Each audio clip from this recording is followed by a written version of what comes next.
we cannot go by what beauty means to society. If you're a black girl, I'm sorry, your standards aren't too high. Please do not compare yourselves to these white women. I was in a really dark place. I remember calling my stepdad at 3 a.m. crying. You just have to know that you are a baddie. And this book is my audition.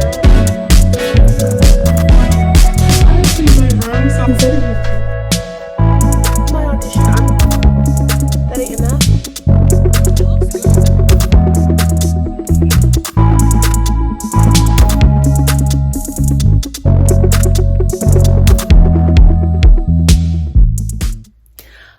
Hello and welcome to my video. I'm back and I just love talking on Instagram about my life and getting a little bit more personal. So I thought that today, joined by my friends on my bed, I would make a video about dating advice for black women, dating advice for black girls. Okay, I'm so excited to make this video, okay, because this video is basically just going to be me talking to myself when I was younger. I have dated a lot this year, which is so different. Like, I literally imagined myself at like 16 years old being like, what? And I've learned a lot, okay? And so I just feel like I want to come on and share a few things that I've learned. My goal is for anyone watching this video to walk away with some empowering things to think about, some smart things to think about if you're dating as a black girl, especially if you are new to the dating scene and the dating field. If you're not black, if you're not a black girl, you can watch this video, like, go for it. But I will be talking about a lot of things dealing specifically with like intersectionality and like my skin tone and also being a woman that pertains to being black, okay? It pertains to being black, or at least it pertains to being a person of color. So if it doesn't work for you, it doesn't work for you. If it works for you, it works for you. But this is for my black girlies. Like, this is who I'm thinking of when I'm making this video. Without further ado, I'm just gonna get into it. I'm gonna try to keep it short, but I have a lot to say on this topic. So the first thing is that I'm just gonna put you guys in my mindset when I first started dating, okay? So when I first started dating, I was living in Missouri and I had never heard that I was pretty, that I was desirable from anyone, especially not boys. Boys never came up to me and were like, oh my god girl, like you're so pretty, or oh my god girl, like you're so hot. Like, never. I never got hit on. All of my friends did. In fact, instead of comments about my beauty, if I ever did get comments, it was about my arms, about how masculine they were. I was constantly told that I was masculine looking. I was told that I had a strong jaw. I was also told that my boobs were like my best feature. And I was told this, or like people would say this about me, and then it would come back to me. And so hearing those things, it's so messed up. I don't know how I handled it, because honestly, those sorts of things at such a young age really break you and they shape your self-esteem and what you think about yourself. So I did not see myself as desirable at all. And it honestly wasn't until I got older, I began to dress differently, I began to hang out with people that were nicer and greater and better, that I began to find my own beauty. So this is going to be kind of like a big theme in this whole video, is like finding your own beauty. But I just want to let you know, girly, that you are not ugly. If you are a black girly and you feel like no one likes you, you are not ugly, okay? I can promise you that for a fact. I might be a little bit biased because I think black women are like some of the most beautiful creatures to ever walk the planet. Our skin, our hair, our eyes, like just everything about black women is just so beautiful. But if you're like me and maybe you didn't have traditionally conventional pretty features, I know I definitely didn't. I have a nose, I have big lips, and I have like muscular arms, and so those things are typically considered masculine. And if you're masculine, you're not feminine and you're not seen as beautiful. Also, obviously, I'm not completely dark, but I have a medium to dark skin tone, which means that I'm not considered pretty. So those things definitely got to me. And girl, I just want you to know, like, you are not ugly. The reason I know is because if I do a dating app here versus a dating app in New York, where I now currently live, it's a completely different world. It's baffling to me. I just get so much more attention. I'm seen as more beautiful. I am desired. And obviously it doesn't mean that I have suddenly changed and life is easy and just everyone's falling at my feet, but there are people out there who see my beauty and who want my beauty. And yes, I know it's about finding your own beauty, okay? It's not about who likes you or who desires you, but just because that is gone, it's not there, doesn't mean that you are ugly. It just means that you aren't in the right spaces, or maybe you're around people who don't desire you, or people are racist. That's the thing. People are racist, okay? Why are we sugarcoating it? We know. And it has nothing to do with the beauty. It has nothing to do with the things to give, because I think arguably black women have a lot to give, potentially more to give than other groups of people. But it might not always be recognized, but that is not a reflection on you. That was one thing I wish I could just tell myself. And obviously I had to wait, I had to grow up, I had to be okay, and I'm just continuing to do that. This is not like a done process, it's something that continues to grow, but it's really about surrounding yourself with people who see your beauty. So my next thing is literally about finding your own beauty. And I'm gonna try to be as like concrete and like direct about this so that way it makes sense. Finding your own beauty, like what does that mean? Relationship, I felt extremely insecure. I felt like I was ugly. I felt like I wasn't desirable. And even up until like the first year of college, I really felt like I didn't have a natural beauty. And there were certain things that I did that I think helped me find my own beauty. Therapy, because a lot of it just has to do with like low self-esteem. And girl, therapy helps me so much. It still does. Like, it's such a big part of my life. Anyone who knows me knows that like if you ever have a problem and you're talking to me about a problem and you keep talking to me about the same problem, I'm gonna just go to therapy.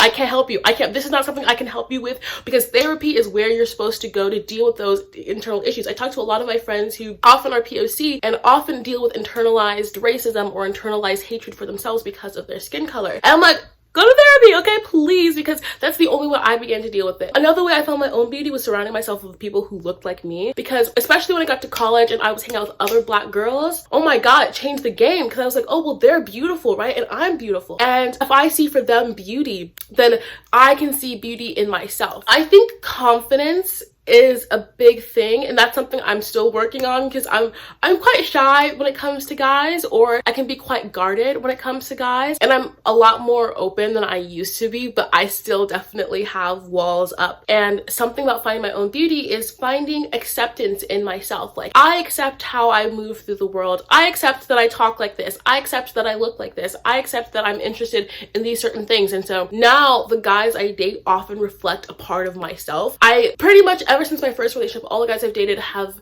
reflected my interests, my passions, the things that I love. And they also reflect my personality. They're all super sweet and nice and caring. And it's because I loved those things about myself, and I was able to like demand that I was treated in that same way. So finding the things that you love about yourself. Obviously, I still struggle with that. I think my body is something I struggle with a lot, but finding what I love about my body. And so finding parts of yourself that you love, I think, is number one. That's also what I learned from my other girls as well, is that they often work on focusing on what they like about themselves, whether it's their body, it's their face. Skin is something for me that I also focus a lot on, because I naturally have really clear skin. And so that was something that I did, and I was working on myself with skincare and drinking more water, and I began to see my own natural beauty come out, and that was something that made me feel really, really good. Also, other component of finding your own beauty is defining what beauty means to you. Black girls, we cannot go by what beauty means to society. You just can't do it. If you go by what beauty means to society, you may not be considered beautiful. I'm gonna say it. White skinny girls, no matter what they look like, they will be considered beautiful, okay? No matter what they look like, they will be considered beautiful, because they are part of what society has already decided is beautiful, which is why you see your white girlfriends dating at a younger age than you. It's why you see your white girlfriends being hit on at a younger age than you. But for something I realized is that when I went to college and I saw all of my beautiful, beautiful, beautiful Black girls, maybe they were single. What's the disconnect here? Is that you cannot define beauty by what society defines it for. You have to define beauty for yourself. And you have to maybe write that out. Maybe sit down and be like,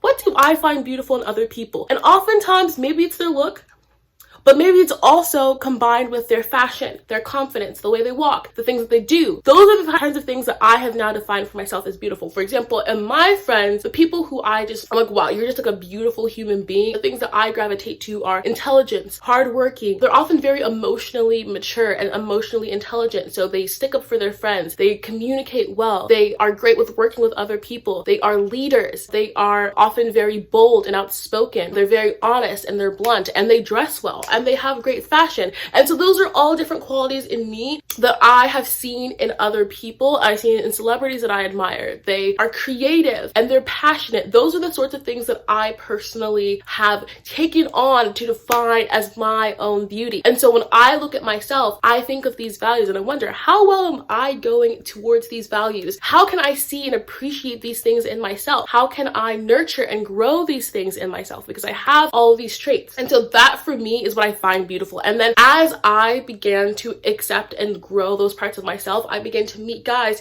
who can also see and value those parts of myself, right? So it went from just really feeling invisible, and it went from really feeling ignored by my early relationship to feeling cherished, and to feeling like, wow, like he gets it. Like he can see this side of me. He can see my playful side. He can see my smart side. He can see the way I like to dress, or the things that I'm interested in, and my passion. I'm just a very passionate person, maybe, as you can tell. And so began to appreciate those things in myself, but reflected was I was appreciating those things within myself. So it's really important to not go by society's definition, girl. But I could spend my entire life trying to meet society's definition of beauty, which would be impossible, because basically I would have to be born differently. And so I have to be accepted. I have to accept it. You know, my friend, she says it the best. She was like, you know, we could colorism, You just have to know that you're a baddie. You just have to know that you are a baddie. And it really means about defining what baddie is to you. And maybe there are parts of yourself that you don't like, that you can fix, that you can work on. So work on those things, but not for someone else. Like, do it for yourself. So that's something I think is really, really important. And in defining your own beauty, please do not compare yourselves to these white women. Please do not compare yourselves to these white women.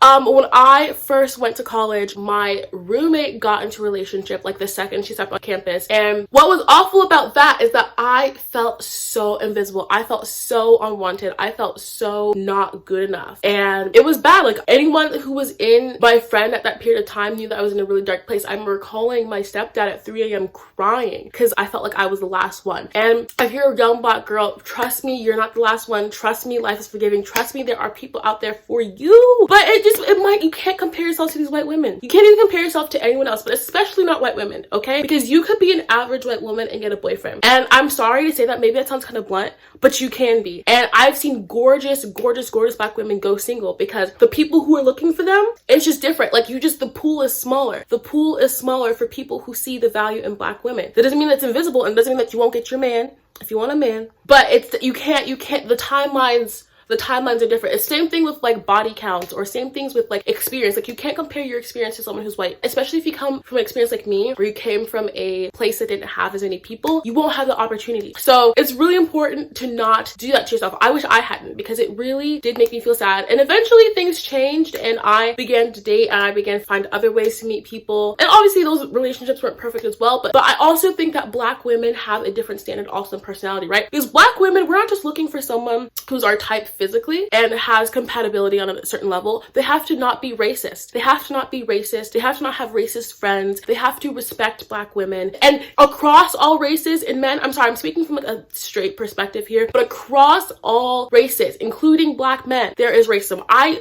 haven't really experienced racism from Black men, but there is racism, internalized racism that happens. It is a huge thing.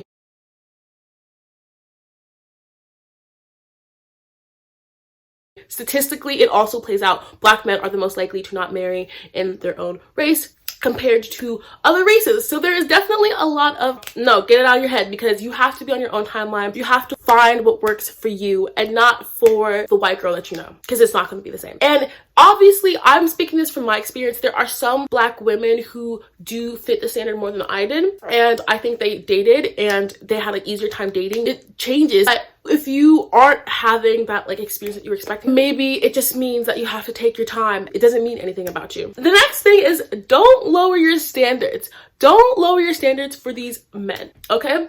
Because this is the thing, right? Sometimes for some Black girls, because we go for so long without dating, we are just excited. And I think it's okay to be excited. And it's also okay to learn from experiences. I've definitely lowered my standards a lot. Standards is necessarily a thing, but let's say I maybe don't date someone that I'm attracted to, or I don't date someone that I think has a good personality, or whatever. And I did those things because I just wanted to date. I wanted to have someone. I liked the attention. And you kind of feel like you have to like everyone who likes you. And maybe that's just me. Not all Black women think like this. Not all Black women feel like this. But I had a moment in time where I did think and feel like this. And if you do think and feel like this, just know, girl, that the one out there, not the one. I don't really ascribe to the one, but the people out there who click with you, it doesn't have to be the first one. It can be the 10th one. It can be the 20th one. That's okay. And you can also try these things out, but don't lower your standards. A good example of this is with politics, right? I know some Black girls who will date people who have politics that deny them or their people of their rights, but they do it because they feel like,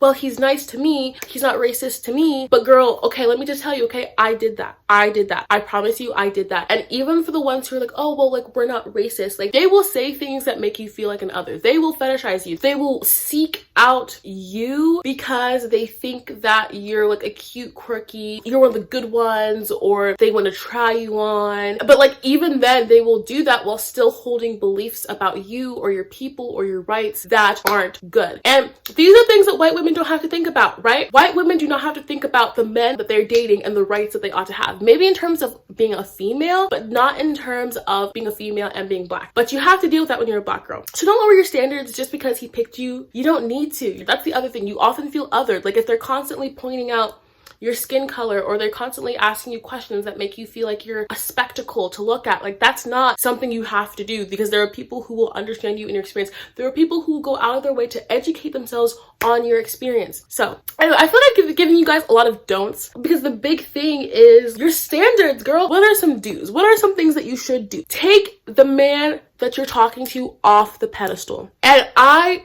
realize that I do this in different ways, right? So like maybe I don't know, maybe I'll date someone and I'll put them on a pedestal, and the fact that I will make their feelings more important than mine. And the reason I do that is because I want them to be happy. I want them to have the best life. I want them because I think that they are more important than me. Not everyone does this. People do this in different ways sometimes. Sometimes people will get overly attached to the guy that they're talking to, and they'll be like, oh my God, like he's just talking to me, like I have to have him. Other times girls will avoid, maybe they won't talk to the guy because they think he's too far out of their league. Sometimes even when you're in a relationship and you're dating these men, like you're putting them on a pedestal. I know for me, like the second I actually start like seeing a guy regularly, I realized that like he wasn't all that. Like everything that I was nervous about, I was the one bringing the pizzazz and the personality and the wow to the whole thing, right? So like, what am I worrying about? Why am I stressing? Okay, you have to know that your personality is bomb, that you're a bomb, that you are the thing. And you can't put these men on a pedestal, because when you put them on a pedestal, it makes you automatically inferior to them, and then you don't begin to act like your best self. And I began to see that I was prioritizing themselves, their happiness above my own, and then it ended up badly anyway. And I think what I've really realized now is that you can't spare yourself from that heartbreak. You can't spare yourself by putting him on this pedestal. Sometimes he may not like you, and that's the truth. And sometimes I may not like him, and that's the truth. But you can't change yourself in order to make him happy or to make him accept you. It just doesn't work, and he doesn't deserve that. You don't deserve that. So don't do that. You are good as you are. And the whole conversation around, oh, girls have too high standards. If you're a Black girl, I'm sorry, your standards aren't too high. They're not too high, because Black girls need to have high standards to protect themselves, to protect their boundaries, to protect their energy. So if you have high standards for personality, if you have high standards for who can enter into your life, it's fair, girl. I don't subscribe to all that, because men tell women that they have too high standards because they want women to go beneath them in looks, in status, in money, in intelligence, and personality. And then I'm doing all the work for what? I'm carrying the relationship for what? I'm the hot one for what? We can both be hot, we can both be funny, we can both be intelligent. Why do I have to lower myself? And Black women are constantly being told to lower their expectations. Don't do it, girl. Because what I've seen in myself, what I've seen in my friends, what I've seen in other people is that the right one will be there. Especially when it comes to white men. Oh my God, us Black girls, we have a thing, because it's conditioned, right? Like if you think about TikTok, and if you saw on TikTok where if one white guy said he liked a Black girl, he gained tons and tons of followers, right? How many of these white men did you actually see dating these Black girls? I can't remember, but it was a thing, and Black girls would be simping in these comments, thirsting. It's because white men are placed at the top of desirability when it comes to men. Black women are placed at the bottom of desirability. And so because of that, if we hear a white guy likes us, we are all over it. We are obsessed. And we think that we are lucky if we're dating a white man, because we're taught to just, oh wow, he must be so special. No.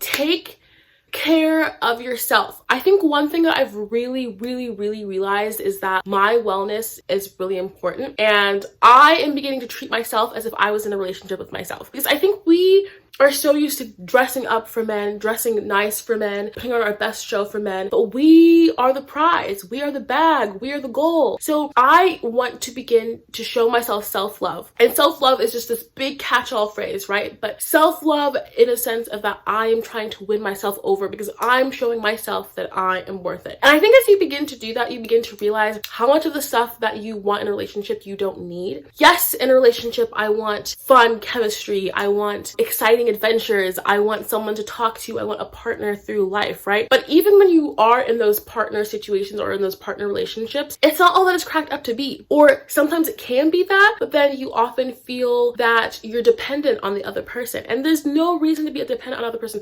I came into this world alone and I'm gonna leave by myself. So I deserve to treat myself like my own best friend, like my own partner, like my own beautiful, amazing person. Every single day recommitting to myself. So this is something that I'm doing, and I invite you to join in with me, is to begin to go through the world as if you're dating yourself. So something that I am starting to do is check up with myself. Be like, girl, how are you doing? The same way that someone will call me, check on me, make sure I'm okay. Take care of myself. Make sure that I'm okay. If I'm not feeling good, protect myself. If I'm not feeling safe, make sure I look out for myself. And this doesn't mean I'm doing it because I'm independent. I don't need anybody, but I'm doing it because I love myself. I want to be that person for myself. And I think as you begin to show yourself what you deserve, then as much as maybe you don't like the term attraction, it kind of begins to come into your life because you are raising the bar. You are raising the vibration. You are saying what you will and you won't accept in your life. And you're also having great experiences, right? Like there's nothing more attractive than someone having fun, living their best life. If I'm taking myself out and doing all these things with myself, that makes me more attractive because I'm doing my own thing. I'm in my own lane. I'm not desperate. And then if a guy comes along, I can more easily say yes or more easily say no because I can see how he fits into my life and the things that I'm doing. So just really think about your wellness, whether or not you're in a relationship. You could be in a relationship right now, okay? And I want you to think about your wellness. I want you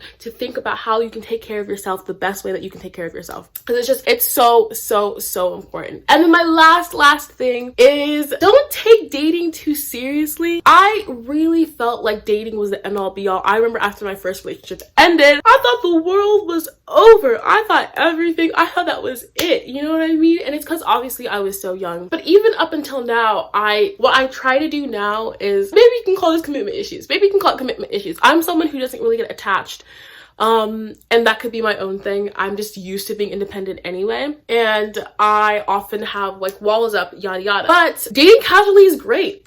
I love it. I love being able to date around. For me, dating is about experiences now. I can do, and I have so many fun stories. I meet a lot of really cool people and I go to a lot of really cool places I wouldn't have gone to otherwise. So I try to have fun with it. I still struggle because sometimes I'm so nice, I have a hard time like ending things, but you know, he's not gonna be your husband. Or maybe he is gonna be, but you don't need to fund the husband right now. And so you can do dating things without being so committed because life is forgiving. If this one didn't work out, it's on to the next. There will be more. You will meet more people. If I think about how many amazing people I've just met in like the first year of being in college, like this is only 1 year that I've lived. There's gonna be so many other years that I live. And so don't take it too seriously. If you're grieving, take the time to grieve that relationship, girl. Like take the time to heal and do that work. But just know that life is always bringing you something better, that you are the something better. You have yourself. And so you can begin to show yourself the things that you want to be shown in a relationship. So those are a lot of my different thoughts, my different points. If you guys like this video, please like, maybe leave a comment or just tell me what you think. Follow, I don't know how you're gonna see this, subscribe, and I will see you guys next time. I hope you enjoyed. Did you learn a lot? They learned a lot, so I hope you learned a lot too. Okay, thank you so much, and I will see y'all later. Ciao.